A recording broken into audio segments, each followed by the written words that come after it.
जय संविधान, जय भीम, महात्मा गांधी की जय, गोडसे मुर्दाबाद। देखिए, आज एक ऐसा विषय मैं आपके सामने प्रस्तुत कर रहा हूं जो थोड़ा जटिल है, लेकिन आपके लिए समझना बहुत आवश्यक है। थोड़ा फाइनेंस का मामला है, थोड़ा इकोनॉमिक्स का मामला है, लेकिन मेरा निवेदन है कि कृपा करके इस वीडियो को पूरा सुनिएगा और इसको समझने का प्रयास कीजिएगा, क्योंकि ये देश के लिए बड़ा महत्वपूर्ण है और देश के सारे लोगों को, भारतवासियों को इसको समझना और इसकी जटिलता को समझना बहुत आवश्यक है। क्योंकि कहीं ऐसा ना हो, क्योंकि आप न समझें इसे और इसको इतना महत्व न दें और उसकी वजह से देश का नुकसान हो, और देश का नुकसान हो तो हमारा आपका नुकसान हो, क्योंकि हम देशवासी हैं। हमारा जीवन उसी प्रकार का है जैसे एक वृक्ष के ऊपर हजारों पक्षी रहते हैं, और अगर कोई लकड़हारा आके उस पेड़ को काट देता है तो उसके बाद जितने पक्षी हैं वो घर विहीन हो जाते हैं, उनके रहने की जगह नहीं होती, वो बेचारे आरे मारे घूमते हैं। तो हमारे लिए जो वृक्ष जिसके छाया में हम जीते हैं वो भारतवर्ष है। तो इसलिए आप लोगों के लिए समझना बहुत आवश्यक है कि जो मैं आपसे कह रहा हूं इसकी जटिलता को समझिए, इसको साधारण भाषा में समझिए और ये समझिए कि देश के लिए कितना महत्वपूर्ण संकेतक है जिसको सारे देशवासियों को समझना आवश्यक है। वो प्रश्न ये है,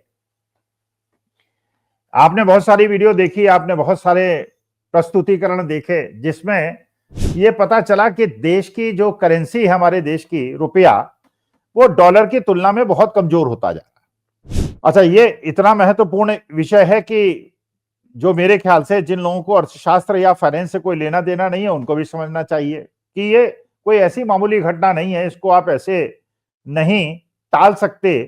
क्योंकि हम लोग सब्जी खरीदने जाते हैं, क्योंकि हम फीस रुपए में जमा करते हैं, तो डॉलर की तुलना में रुपए की कीमत कुछ भी हो जाए हमें क्या अंतर पड़ता है। लेकिन ये देश की आर्थिक स्थिति में बहुत महत्वपूर्ण है। अगर मेरी बात को ध्यान से सुनेंगे तो आपको समझ में आएगा। देखिए, सबसे बड़ा मुद्दा जो है, आज देश में करेंसी इतनी ज्यादा वीक क्यों हो रही है, उसका मेन कारण यह है कि हमारा इंपोर्ट बढ़ता जा रहा है और हमारा एक्सपोर्ट कम हो रहा है।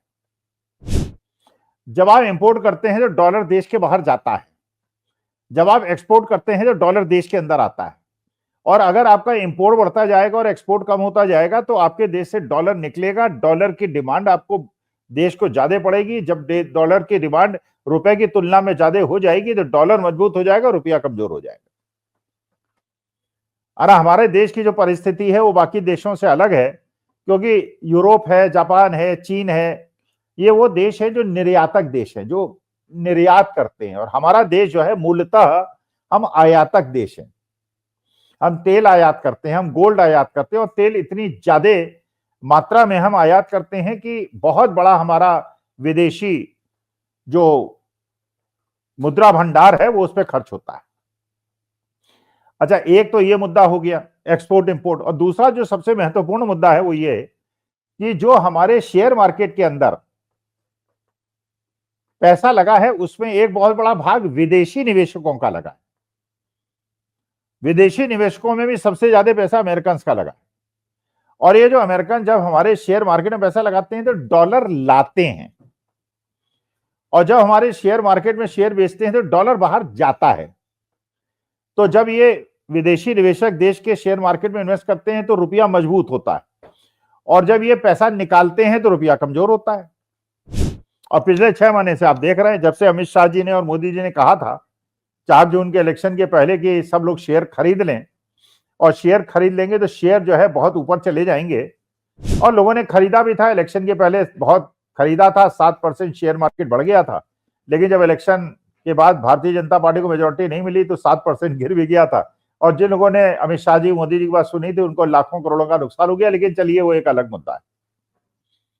सितंबर से लेकर आज तक पिछले 5-6 महीने के अंदर शेयर मार्केट बुरी तरह टूटा है, और बुरी तरह टूटने का मुख्य कारण यह है कि विदेशी निवेशकों ने शेयर बेचे हैं और भारतीय निवेशकों ने, भारत के जो वित्तीय संस्थाएं हैं और जो हमारी संस्थागत निवेशक है, उन्होंने खरीदा है। तो एफआईज ने बेचा है, विदेशी निवेशकों ने बेचा है, और देशी बड़े बड़े निवेशकों ने खरीदा है। इसलिए मार्केट बहुत ज्यादा नहीं गिरा, अभी केवल ऑन एन एवरेज करीब 18-19% गिरा है। माने लार्ज कैप करीब 13% गिरे होंगे, तो मिड कैप करीब 22-23% गिरे होंगे, स्मॉल कैप भी 22-23%, तो एवरेज 16-17% गिरा। लेकिन अगर देशी निवेशक इतनी बड़ी मात्रा में न खरीदते तो शेयर मार्केट 50% क्रैश कर जाता। अब सवाल यह है कि विदेशी निवेशक जब बेचेंगे शेयर में तो रुपया कमजोर होगा, और जितना रुपया कमजोर होगा उतना ही विदेशी निवेशक ज्यादा बेचेंगे। इसको समझने का प्रयास कीजिएगा, बड़ा गूढ़ विषय है लेकिन बहुत आवश्यक है आपके लिए समझना।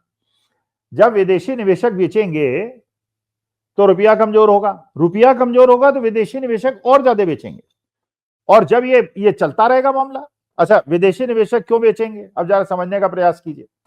अगर आप अमेरिकन इन्वेस्टर होते और आपने हिंदुस्तान के अंदर $100 का शेयर खरीदा होता, आप अमेरिका में बैठे होते, $100 का आपने इन्वेस्ट किया होता, तो अगर जिस समय आपने इन्वेस्ट किया था ₹60 का डॉलर था मान लीजिए, तो 100 × 60 ₹6,000 के शेयर आपको मिल गए होते।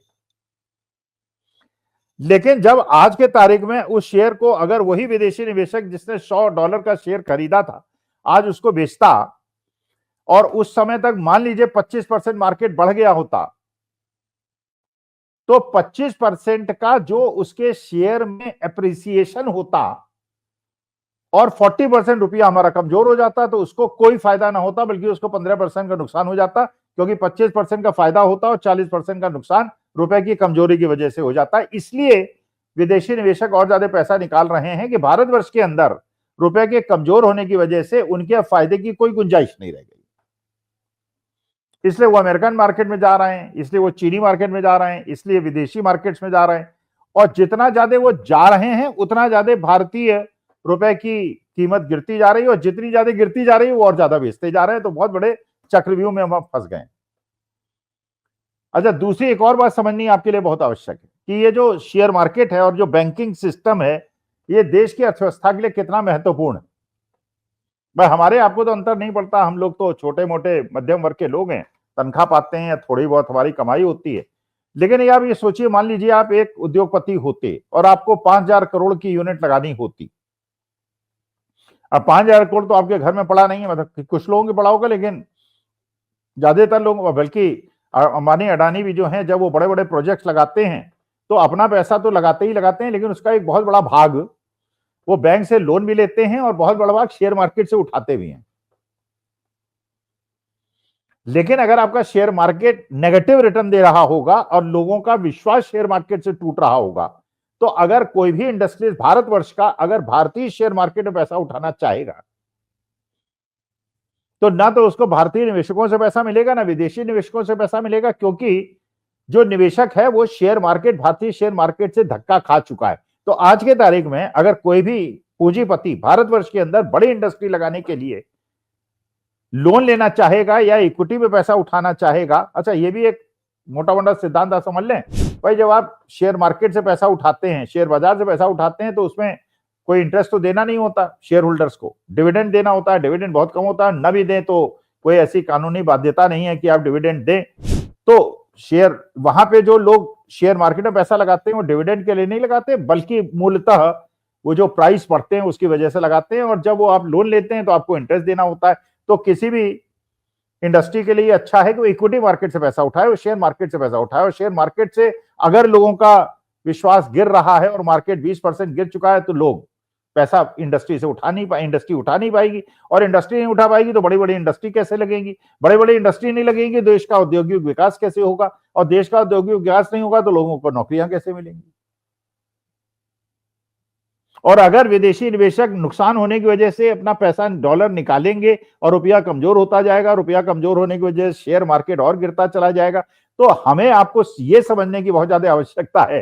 ये जो चक्रव्यूह है जो मैंने आपको समझाने का प्रयास किया, इसके लिए निर्मला सीतारमण जी, माननीय मोदी जी, अमित शाह जी इस चक्रव्यूह से निकलने के लिए क्या करते हैं, और मेरे ख्याल से उनको फाइनेंशियल एक्सपर्ट्स की, इकोनॉमिक एक्सपर्ट्स की, और जो विदेशी मामलों के जानकार हैं, जो शेयर मार्केट के जानकार हैं, उनसे राय मशवरा करना चाहिए, जिससे अज्ञानतावश कहीं ऐसा ना हो कि देश की अर्थव्यवस्था उस दलदल में फंस जाए जहां से निकालना बहुत ज्यादा मुश्किल हो जाए। नमस्कार, धन्यवाद और प्रणाम।